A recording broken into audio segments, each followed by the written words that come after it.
Nous sommes à la Tour Eiffel pour pomper les bacs à graisse du premier et deuxième étage pour des travaux de remise en conformité des colonnes sèches.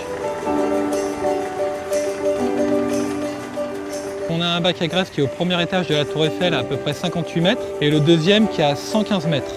Ces bacs à graisse, on les pompe dans le cadre de l'entretien tous les mois.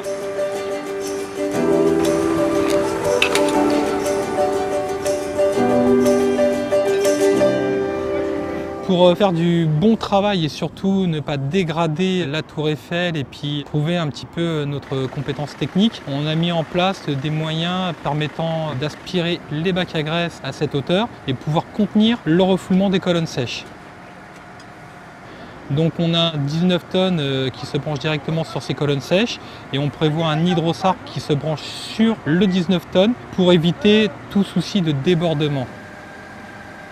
Si la colonne sèche se bouche, on se retrouve avec les deux camions couplés l'un sur l'autre pour pouvoir déboucher la colonne sèche en pompage.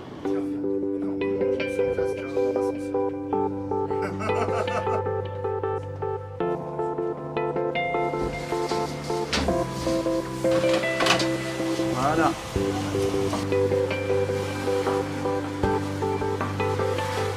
Donc on a une équipe qui est compétente sur le site, qui a trouvé les bons moyens de fonctionnement, le bon mode opératoire avec les véhicules qui vont bien.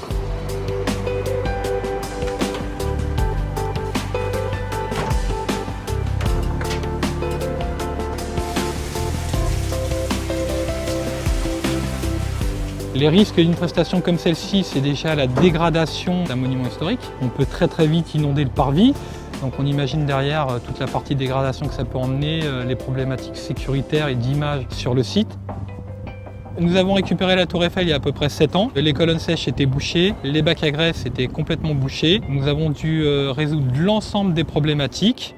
L'équipe que vous avez vue opérer aujourd'hui, c'est l'équipe qui a quand même œuvré dans ce sens et qui a tout réglé, qui a mis en place un mode opératoire qui tient depuis 7 ans.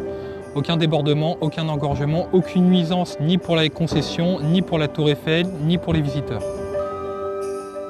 Donc aujourd'hui, on est quand même reconnu grâce à cette particularité technique, ce qui nous a permis de récupérer d'autres gros sites plutôt prestigieux comme le restaurant Georges Pompidou, où on a un bac à graisse sur une partie aussi technique aussi importante qu'ici.